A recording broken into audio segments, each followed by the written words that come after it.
Bismillahirrahmanirrahim. Dear students, today we are going to discuss about family problems. बेटा, ऐसा कौन सा इंसान है मॉडर्न सोसाइटी में, या हम ट्रेडिशनल सोसाइटी की बात करें तो कौन सा इंसान है जिसका इस चीज के साथ ताल्लुक ना हो, यानी फैमिली के साथ ताल्लुक ना हो? तो मेरे ख्याल में ऐसे कम ही लोग होंगे।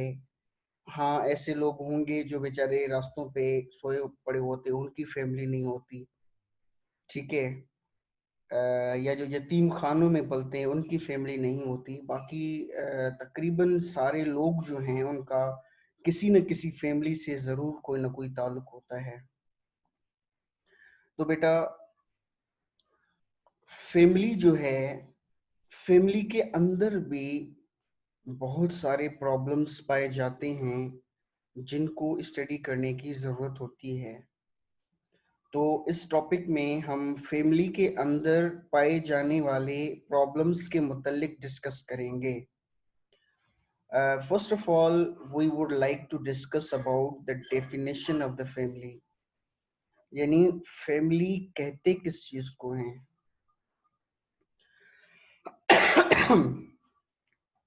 Group of people.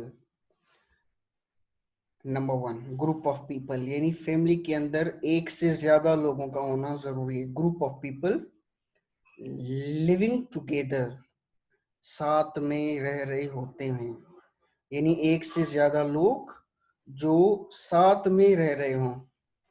दो दो चीजें आ गई हैं। Group of people number one, living together number two. अच्छा, क्यों रह रहे हों? ड्यू टू ब्लड रिलेशनशिप, क्योंकि उनका आपस में खून का ताल्लुक है। अब अगर बच्चे अपने बाप के साथ रह रहे हैं तो क्यों रह रहे हैं? क्योंकि वो उनका खून का ताल्लुक है। बहन भाई आपस में साथ में रह रहे हैं तो क्यों रह रहे हैं? क्योंकि उनका खून का ताल्लुक है आपस में। अच्छा, आर मैरिज, बीवी और शोहर आपस में साथ साथ रह रहे हैं, अपनी फैमिली बना रखी है उन लोगों ने, तो उनका किस किस बुनियाद पर उनका ताल्लुक बना है? On the basis of marriage, यानी उनकी शादी हुई है, निकाह हुआ है उनका, उसके बेस पे उनकी जो है वो फैमिली बनी है। तो ब्लड रिलेशनशिप के ऊपर भी फैमिली बनती है, मैरिज के ऊपर भी फैमिली बनती है, और तीसरा जो क्राइटेरियन है फैमिली का वो है अडॉप्शन। अडॉप्शन यानी आप कोई बच्चा अडॉप्ट करते हैं। अगर आपको औलाद नहीं है, आपको बच्चा नहीं है, तो आप क्या करते हैं? किसी का बच्चा लेकर उसको पालते हैं, इसको हम कहते हैं अडॉप्शन। तो on the basis of adoption you develop the family, आप एक फैमिली बनाते हैं। तो बेटा, इस डेफिनेशन में हमने 5 चीजें सीखी। नंबर वन, कि फैमिली क्या है? A group of people. Number two, वो क्या करते हैं? लिविंग टुगेदर, वो एक साथ रहते हैं। नंबर दो, अच्छा, बाकी जो 3 चीजें वो एक क्राइटेरियन, किस किस वजह से साथ रहते हैं, क्यों रहते हैं? क्योंकि उनका आपस में खून का ताल्लुक है, क्योंकि उनकी आपस में शादी हुई है, क्योंकि उनको एक ने दूसरे को अडॉप्ट किया हुआ है, इसलिए वो फैमिली बनी हुई है। बेटा, डेफिनेशन क्लियर है?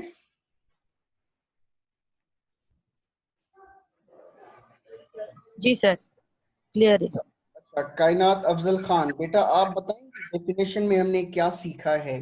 कौन सी 5 चीजें हैं?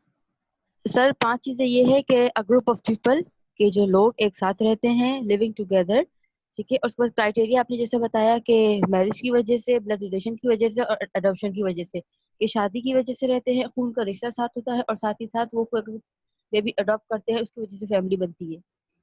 वेल डन बेटा। अच्छा, उसके बाद हम जो पहला टॉपिक है फैमिली के अंदर वो डिस्कस करेंगे, चेंज इन फैमिली इंस्टीट्यूशन।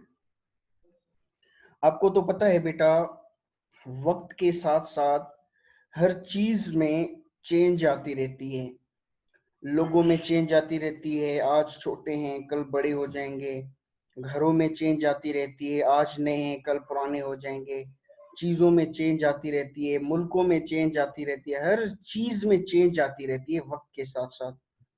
तो जो फैमिली का इदारा है, फैमिली के अंदर भी नई नई चेंजेस आ रही हैं और उन चेंजेस की वजह से जो है वो नए नए प्रॉब्लम्स पैदा होते हैं।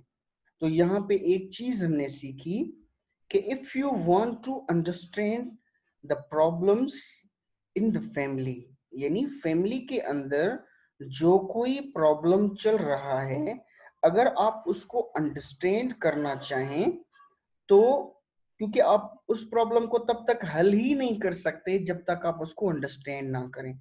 तो अंडरस्टैंड कैसे कर सकते हैं? ऐसा नहीं है कि आप उस प्रॉब्लम को देखें और आप उसको अंडरस्टैंड कर लें। आपको आइडिया हो सकता है, आप उसको अंडरस्टैंड नहीं कर सकते।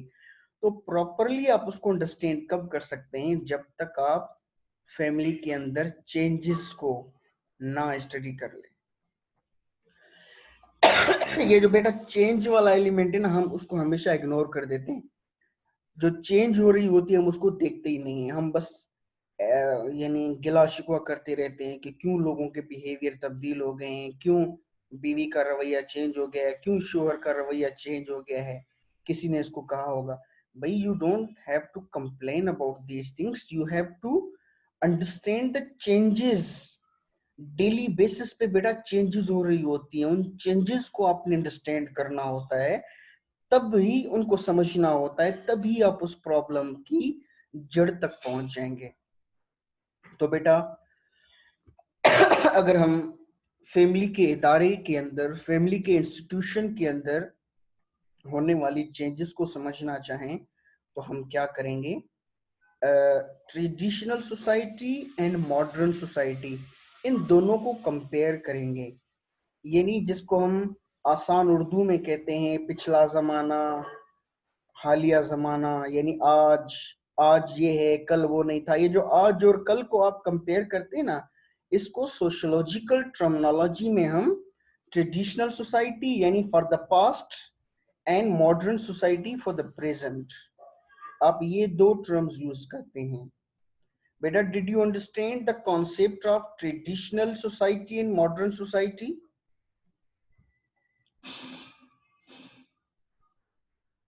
अनम,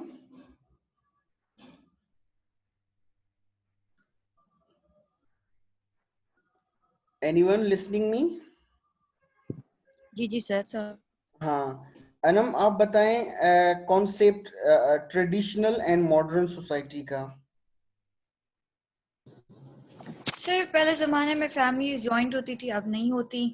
बड़े बूढ़े और नहीं छोटे बच्चे साथ रहते थे। नहीं, मैं चेंजेस तभी नहीं पूछ रहा, अब मैं सिर्फ सिंपली ये बता रहा हूँ ट्रेडिशनल सोसाइटी अच्छा, क्या है, मॉडर्न सोसाइटी क्या है। ट्रेडिशनल जो ओल्ड मेथड, जो ओल्ड सोसाइटी थी हमारे पास, पुराने रीति रिवाज के साथ जो चलते थे, और मॉडर्न जो है वो मटेरियलिज्म और इंडस्ट्रियलाइजेशन के बाद जो मॉडर्न हो गए सब।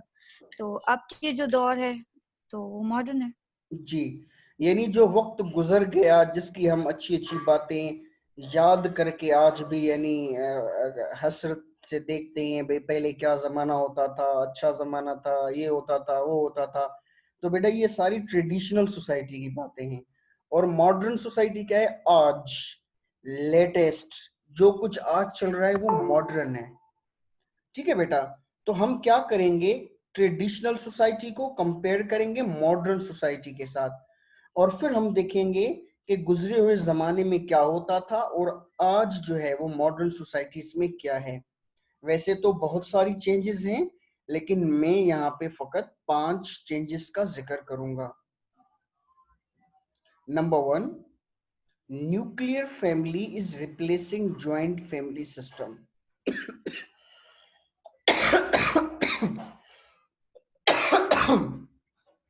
अच्छा बेटा, ट्रेडिशनल सोसाइटी में क्या होता था?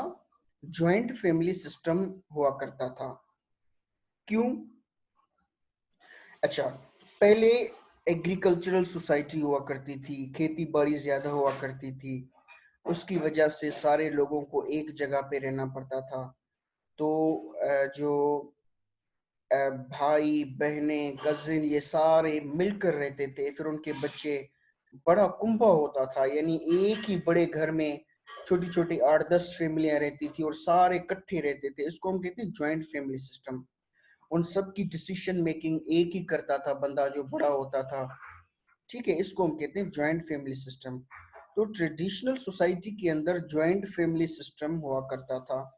और अब अगर हम आज भी देखें, गांव को देखें या ऐसे मुआशरे जहाँ पे अभी तक मॉडर्नाइजेशन नहीं आई है, मॉडर्न टेंडेंसीज नहीं आई हैं, वो अभी भी ट्रेडिशनल सोसाइटीज कहलाती हैं। आप अगर वहाँ पे जाएंगे तो you will find that joint family system still exist there. अभी तक वहाँ पे वो जॉइंट फैमिली सिस्टम मौजूद है। अच्छा, मॉडर्न सोसाइटी में न्यूक्लियर फैमिली ने उसको रिप्लेस कर दिया है। अब न्यूक्लियर फैमिली क्या है? न्यूक्लियर फैमिली ये है कि एक बंदा अपनी बीवी और अपने बच्चों के साथ, बच्चे कौन से? अनमैरिड बच्चे, क्योंकि अगर वो बच्चे मैरिड हो जाएं और उनके भी बच्चे हो जाएं तो फिर ये जॉइंट में कन्वर्ट हो जाएगी। लेकिन आपने ये ट्रेंड देखा है, जिस बच्चे की, बड़े बेटे की शादी होती है, वो कमाने लगता है तो वो अपने बाप माँ और बहन भाइयों से थोड़ा अलग होकर अपना घर डेवलप कर लेता है। तो वो उनसे यानी फ्यूजन हो जाता है, फिजन हो जाता है, यानी वो उनसे टूटकर थोड़ा अलग हो जाता है। तो दिस इज न्यूक्लियर फैमिली। तो what you find in modern society? You find nuclear families. And what did you find in traditional society? You found traditional joint family system. अब ये एक अलग यानी डिस्कशन के लिए टॉपिक हो जाएगा कि जॉइंट फैमिली सिस्टम के जो है कौन से मेरिट्स हैं, कौन से डीमेरिट्स हैं, इसके फवायद क्या हैं, नुकसान क्या हैं। न्यूक्लियर फैमिली है, उसके कौन से फवायद हैं, कौन से नुकसानात हैं। It's another topic. Number 2, elderly are losing their power and value. Modern society में क्या हो रहा है फैमिली के अंदर कि जो बड़े हैं, बूढ़े हैं, वो अपना पावर खो रहे हैं। पावर यानी पहले उनके सामने कोई बोल नहीं सकता था, और अगर किसी बात के मुतालिक उन्होंने कोई बात कह दी, कोई फैसला ले लिया, तो किसी में हिम्मत नहीं होती थी उनके फैसले के खिलाफ जाने की। लेकिन आज जो है वो कोई फैसला नहीं ले सकते, क्योंकि आज बच्चे आजाद हैं, उनके माँ बाप आजाद हैं। तो दादा और दादी को बहुत ही कम अहमियत होती है इन मामलात में, यानी फैसला साजी करने में, और उनकी वैल्यू भी आहिस्ता आहिस्ता कम हो रही है। वैल्यू यानी उनकी अहमियत कम हो रही है। अब इस एस्पेक्ट पे थोड़ा आप सोचिए, उनकी अहमियत क्यों कम होती जा रही है?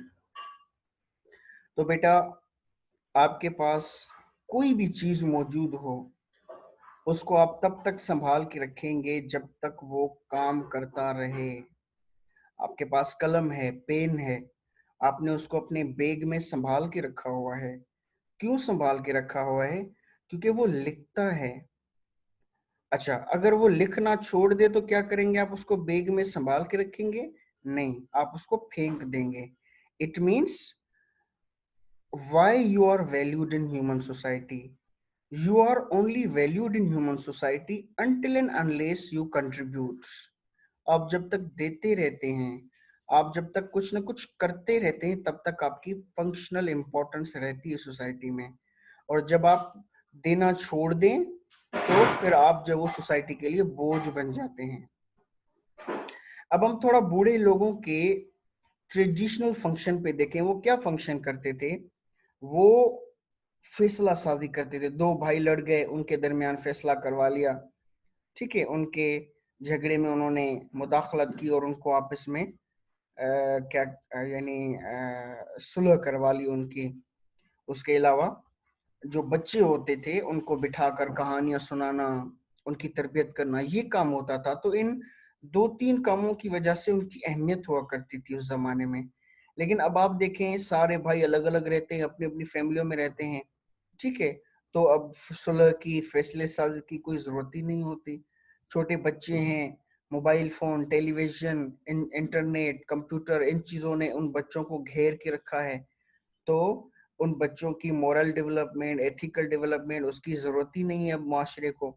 इसीलिए जो जो काम वो बूढ़े लोग करते थे, आज वो काम नहीं हो रहा सोसाइटी में।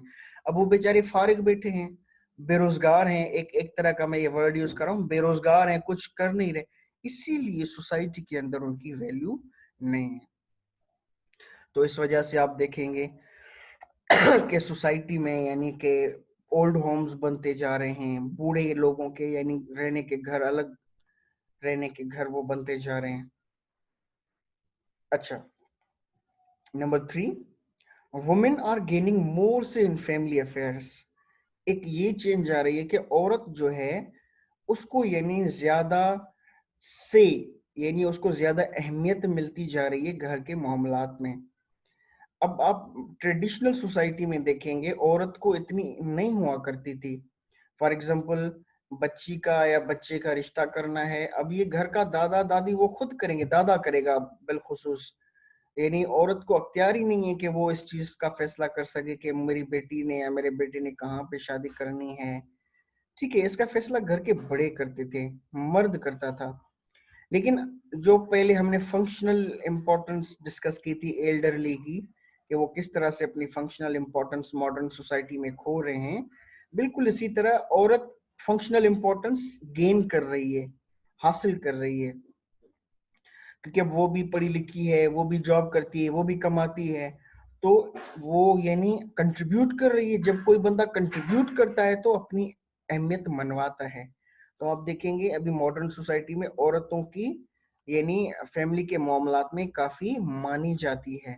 रिश्ता कहाँ करना है, कहाँ नहीं करना है, घर के मामलात कैसे चलेंगे, तो औरत को ज्यादा से ज्यादा अख्तियार हासिल होता जा रहा है। Number 4, parents are losing control over children. यानी जो माँ बाप हैं, वालदेन हैं, उनकी ग्रिप जो है वो ढीली पड़ती जा रही है अपने बच्चों पर से। पहले क्या होता था, डर होता था माँ बाप का कि माँ बाप ने कोई चीज कह दी और बच्चा उनके सामने बोल नहीं पाता था। अब क्या है, अब बच्चा जो कोई भी बात करता है तो माँ बाप जो है वो मजबूर हो जाते हैं उनकी बात मानने के लिए। तो आज माँ बाप जो है वो पेरेंट्स जो वो बच्चों के सामने मजबूर हो चुके हैं। अब ये एक अलग टॉपिक है कि क्यों माँ बाप, क्यों वालिदैन अपने बच्चों के सामने मजबूर हो जाते हैं कि उनकी सही हो या गलत हो, हर बात वो लोग मानते जाएं। तो पॉइंट ये है कि जो पेरेंट्स हैं वो अपना कंट्रोल खो रहे हैं। इसका सिर्फ एक मैं आपको थोड़ा सा एग्जांपल देना चाहूंगा कि क्यों उनका कंट्रोल खोते जा रहे हैं। एक्चुअली मैं आपकी उतनी ही बात मानूंगा जितना कि आपका मेरी जिंदगी में कंट्रीब्यूशन है।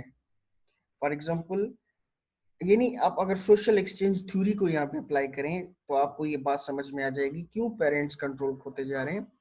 एक्चुअली बच्चे को माँ बाप की तरफ से टाइम नहीं मिलता।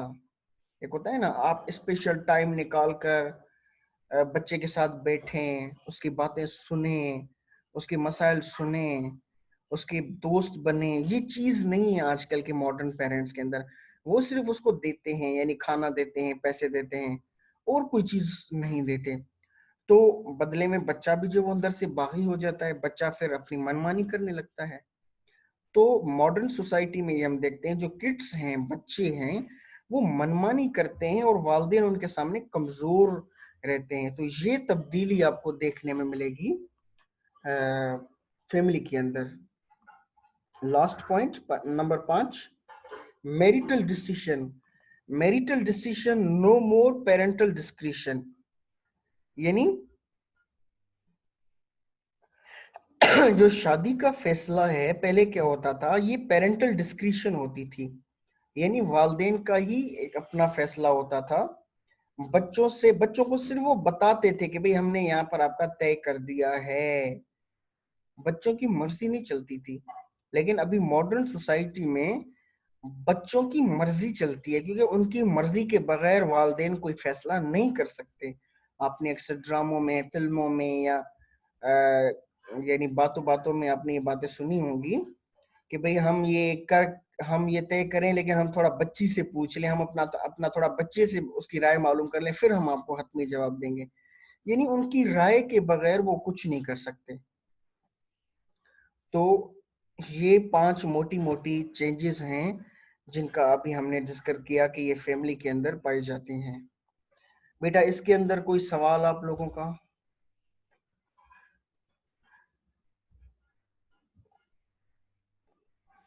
Hello. No sir, no question. Sir. ये 500 पॉइंट समझ में आ गई? Yes sir. जी सर। अच्छा,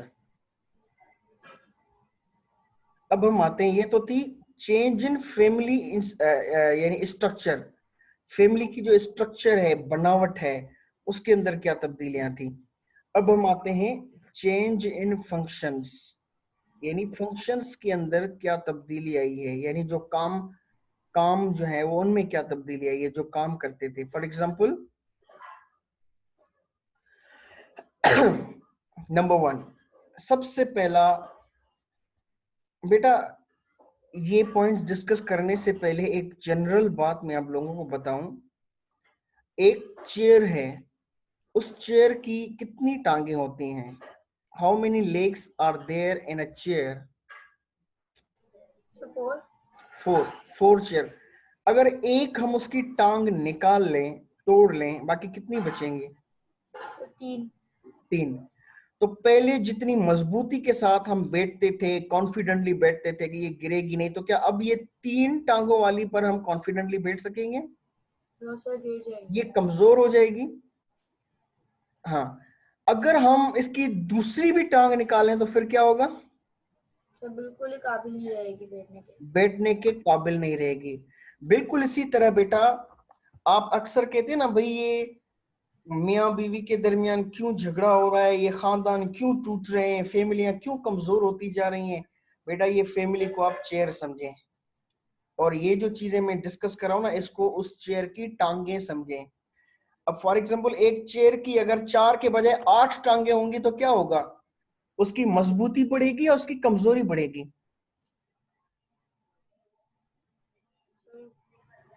सर एक में 8 कैसे हो सकती है? सर मजबूती बढ़ेगी। मजबूत होगी। मजबूती एक, बढ़ेगी। हाँ, एक चारपाई की 4 टांगे हैं, अगर उसके आप 4 और ऐड कर देते आसपास में, और मजबूत हो जाएगी। अगर 8 और कर देते हैं तो और, यानी वो और ज्यादा पक्की और मजबूत हो जाएगी, उसको कोई हिला नहीं पाएगा। तो बेटा बिल्कुल इसी तरह अगर आपको फैमिली जो है ना, फैमिली है या आपका जो रिश्ता है, यानी शोहर के साथ या शोहर का बीवी के साथ, उसको अगर मजबूत करना है तो किसी आमिल के पास जाने की जरूरत ही नहीं है, कोई तावीज लिखवाने की जरूरत ही नहीं है। उसकी आप ये सिर्फ टांगे बढ़ाते जाएं, जितनी टांगे बढ़ेंगी उसकी वो मजबूत होता जाएगा, वो ताल्लुक आपका मजबूत से मजबूत तर होता जाएगा। अब आप जानबूझकर उसकी टांगे बढ़ाते जाएं, जानबूझकर उसकी टांगे बढ़ाते जाएं, लेकिन हम क्या कर रहे हैं, हम आहिस्ता आहिस्ता एक एक टांग उसकी काटते जा रहे हैं, एक एक टांग उसकी काटते जा रहे हैं। तो फिर क्या होगा? बहुत ही कमजोर बन जाएगा वो ताल्लुक, वो खानदान, वो फैमिली। अच्छा, सबसे पहले देखें चाइल्ड केयर, यानी बच्चे की परवरिश। बच्चे की परवरिश जो है ये फैमिली में होती थी। बच्चा पैदा भी फैमिली में होता था, दाई होती थी वो पैदा करवाती थी ट्रेडिशनल सोसाइटी में, और फिर उसकी जो केयर है वो माँ खुद करती थी, उसको दूध माँ खुद पिलाती थी, और यानी उसको जो है वो जो भी बच्चे की नीड होती वो माँ खुद करती थी। ठीक है, छोटा होता था, घर में सारा दिन माँ के साथ होता था, माँ के साथ टाइम बिताता था, माँ बैठकर उसकी तरबियत करती थी। लेकिन अब वो माँ कुछ और तरह की माँ बन चुकी है।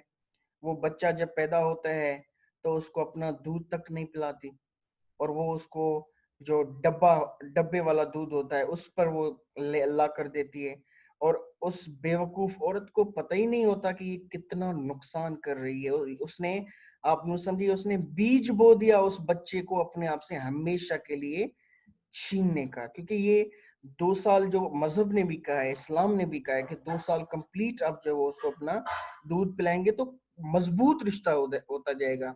लेकिन नहीं, जो है वो डब्बे वाला दूध वो बच्चा पीता है।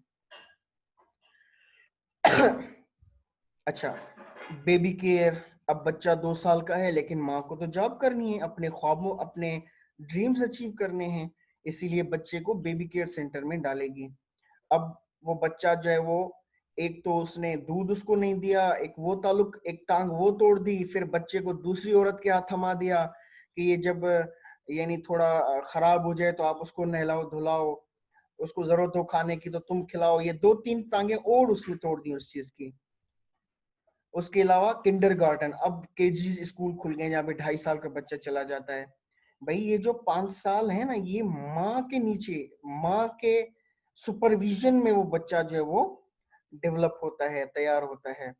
अब आप लोग देखें वो बच्चे जो यानी एम्प्लॉयड खवातीन होती हैं, जो जॉब वाली होती हैं, प्रोफेशनल किस्म की खवातीन होती हैं, जिनके पास टाइम नहीं होता बच्चों के लिए, उनके बच्चों पे जाके आप लोग रिसर्च करें, उन पर थोड़ा एक यानी रिसर्च करें कि उनकी शख्सियत में अपने वालिदैन का कितना एहतराम है, कितनी चीजें वो अपने माँ बाप की मानते हैं। और अगर आप ऐसे पेरेंट्स का जाके इंटरव्यू जाके करेंगे तो वही शिकायत करेंगे कि भाई बच्चे जो है ना वो हमारे कंट्रोल में ही नहीं है, बच्चे अपनी मनमानी करते हैं।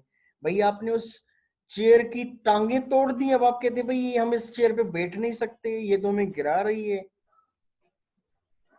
अच्छा, उसके अलावा फैमिली का जो दूसरा फंक्शन था चाइल्ड केयर के अलावा, वो था एल्डरली केयर। एल्डरली केयर क्या होता है, यानी बूढ़े जो होते हैं ना, माँ बाप या सास ससुर, उनकी खिदमत।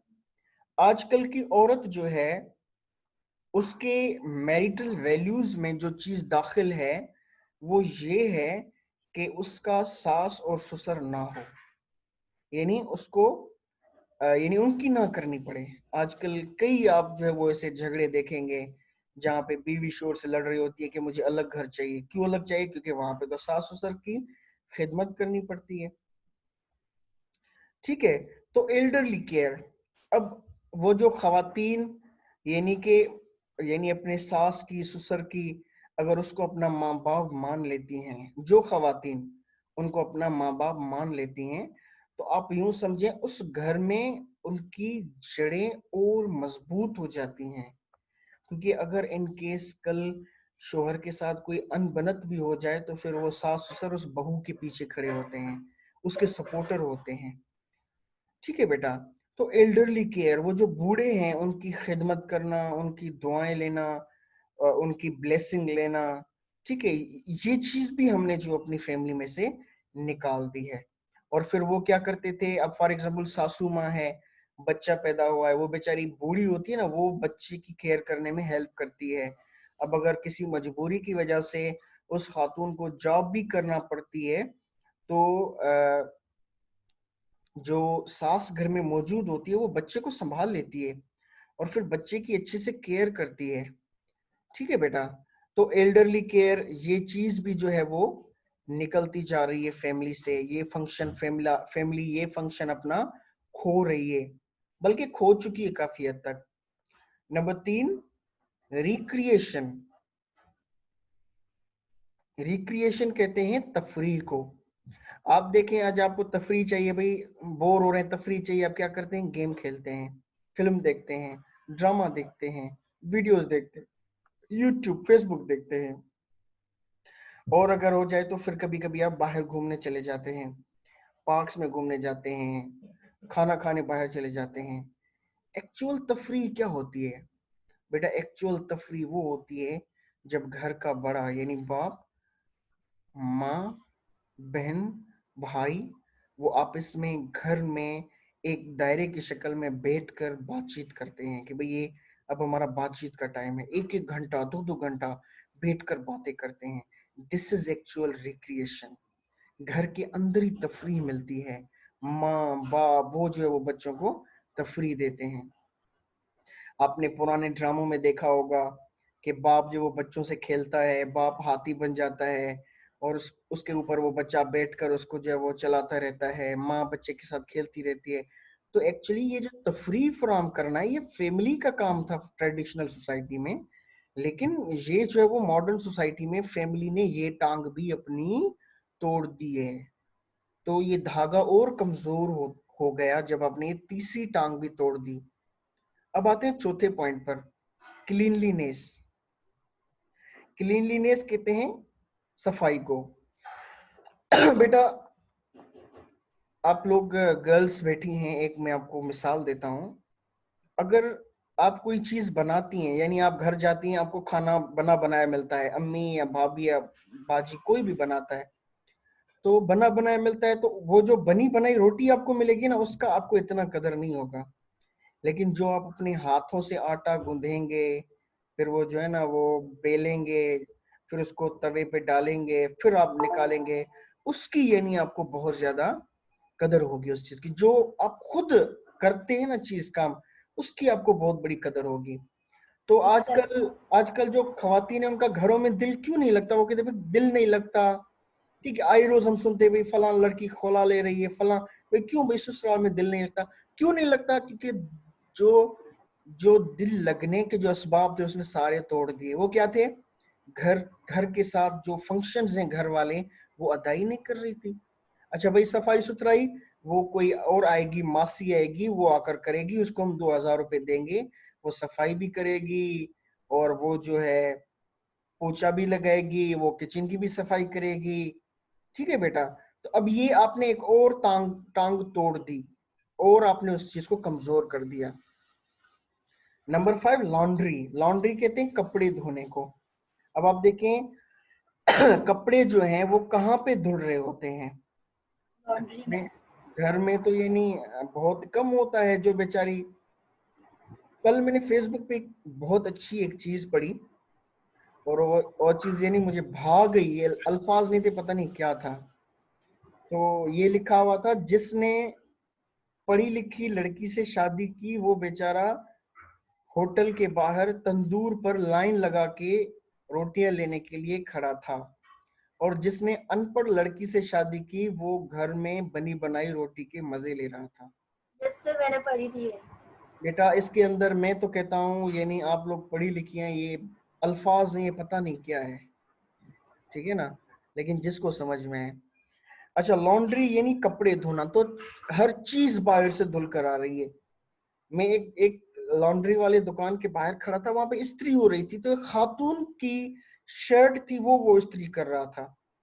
यानी एक खातून की चीज है, उसको तो किसी गैर मर्द ने टच भी नहीं करना होता, लेकिन वो धो भी रहा है, वो उसको इस्त्री भी कर रहा है। और फिर हम कहेंगे घरों में बरकत नहीं है, ये नहीं है, वो नहीं है, झगड़ा है, सुकून नहीं है, वो नहीं। भाई आपने जिन जिन चीजों से इस्लाम ने मना कर लिया, आपने वो सारी चीजें करके रखी हैं। आपको ये चीज यानी देखने तक नहीं थी किसी गैर मर्द ने कि भाई ये किसी औरत का जो शर्ट है या क्या है, लेकिन वो इस्त्री कर रहा है, अपने हाथ लगाकर उसको इस्त्री कर रहा है। आपके पास इतना टाइम नहीं था कि आप ये चीज खुद कर सकें, तो आपने एक और टांग तोड़ दी फैमिली की। फूड, खाना। खाना आप देखें जो एक फैशन बनता जा रहा है, जो पढ़ी लिखी खवातीन का शादी तय होने से पहले ही कहते हैं कि भाई हम जो है ना वो खाना बाहर खाने चलेंगे। भाई चलो महीने में, एक महीने में, दूसरे महीने में, 15 दिन में समझ आता है, लेकिन ये जो रोज रोज का होता है बाहर खाना, बाहर से लेकर आना, तो ये रिश्ते को कमजोर करता है। उस वक्त आपको नजर नहीं आएगा। नजर क्यों नहीं आएगा? अब एक अंधा है, अंधे को चीज कोई नजर थोड़ी आएगा। लेकिन अगर आपकी आंखें हैं, यानी if you can see sociologically the consequences of these things, इन चीजों के अगर आप कॉन्सिक्वेंसेस देखेंगे तो फिर आपको समझ में आ जाएगी कि ये हम कितना ब्लंडर कर रहे हैं। तो छोटी छोटी चीज बाहर से मंगवाना, सर कुक रख लेते हैं। कि सर कुक भी रख लेते हैं ना, जो हाँ घर में खाना पकाए। जी जी जी जी। अच्छा, जो ट्रेडिशनल सोसाइटी में वो जो खवातीन होती थी, बड़ी बड़ी फैमिली, उनकी खाने खुद पकाते थे। और अक्सर आपने सुना होगा कि जो गांव वाले लोग लड़के होते थे, हॉस्टल में रहते थे, वो कहते भाई माँ की रोटी की खुशबू आ रही है कहीं से, बहुत अरसा हो गया माँ के हाथ की रोटी नहीं खाई। ये चीज क्या है? अब वो ऐसा कोई बंदा तो नहीं कह सकता ना, यानी माँ की रोटी की पकाई हुई रोटी की वजह से माँ की याद मुझे आ रही है। लेकिन अगर वो घर में कोई मासी पकाती तो कौन सी याद? मुझे तो कभी माँ ने खिलाई नहीं। अच्छा, number 7, family is losing the function of sex regulation. बेटा ये भी एक इम्पोर्टेंट कंपोनेंट है, इम्पोर्टेंट नीड है इंसान की, फूड की तरह, जो कि फैमिली के अंदर ही होती है। ये जो फैमिली ही शादी करवाती है, और मैरिज, अल्लाह का शुक्र है हमारे मुआशरे में ये चीज अभी तक यानी इंटेक्ट है, शादी होती है। लेकिन बेटा जिन लोगों को हम अपना मॉडल समझते हैं ना, आइडियल समझ बैठे हैं, अमेरिका, कनाडा, इन जापान, तरक्की याफ्ता ममालिक, और हम कहते हैं भाई हम भी ऐसे हो जाएं, अल्लाह ना करे हम ऐसे हो जाएं, उन लोगों के पास ये मैरिज का कॉन्सेप्ट खत्म हो रहा है। वो लोग शादी नहीं कर रहे, और ये जो चीज है, इस चीज को यानी वो एक प्रोडक्ट समझते हैं कि भाई ये चीज जब आपको मार्केट में मिल रही है, तो फिर आप क्यों एक बहुत बड़ी जिम्मेदारी फॉर द लाइफ टाइम आप ले लें। उन लोगों के पास मजहब का कॉन्सेप्ट नहीं है, उन लोगों के पास आखिरत का कॉन्सेप्ट नहीं है, वो लोग यही समझते हैं यही दुनिया है, आगे हमें जाना ही नहीं है, इसीलिए फिर वो जो वो शादियां ही नहीं कर रहे होते, तो इससे फैमिली और टूट जाती है। तो यूरोप में फैमिली टूट चुकी है, वहां पे फैमिली का कॉन्सेप्ट ही नहीं है अब। तो ये नेगेटिव तरह की चेंजेस आ रही हैं जिनसे हमें अवेयर होना चाहिए। सेक्सुअल ग्रेटिफिकेशन, ठीक है, career oriented youth of developed countries is less inclined to marriage and is more likely to satisfy their sexual needs outside the wedlock। यानी शादी से बाहर ही ये चीज वो अपनी यानी पूरी कर लेती है। जो आपने कॉन्सेप्ट सुना होगा गर्लफ्रेंड बॉयफ्रेंड, ये क्या है, ये वहां से आए कॉन्सेप्ट और ये इस चीज के लिए इस्तेमाल होते हैं। अल्लाह माफ रखे हमें इन चीजों से। रिप्रोडक्शन यानी बच्चा पैदा, ये भी शादी का ही एक यानी क्या होता है कि बच्चे होते हैं शादी से, लेकिन आप देखें जेनेटिक इंजीनियरिंग आ गई है। अब उससे क्या होता है, वहां पे वो लोग चाइना में जापान में तरक्की याफ्ता ममालिक में लोग शादी नहीं करते, स्पर्म डोनेशन होता है वहां पे, स्पर्म डोनेशन के जरिए वो लोग जो वो फिर बच्चा यानी प्रोड्यूस करते हैं। Number 8, social security for handicapped, यानी वो जो हैंडीकैप्ड हैं, बेवा हैं, तलाक याफ्ता, उन लोगों को एक तरह की सिक्योरिटी होती थी फैमिली में, जो कि अब उन और मेंटली रिटार्डेड वो बेचारे जो पागल होते हैं उनको, लेकिन वो चीज भी उनसे छीनती जा रही है इसमें फैमिली में। Health care is disproportionately shifted to hospitals. आपकी हेल्थ केयर जो है वो सेहत की सारी चीजें वो जो हॉस्पिटल्स में होती हैं, फैमिली का उसमें कोई रोल ही नहीं है, लेकिन फैमिली ही है जो आपको वेल बीइंग करती है।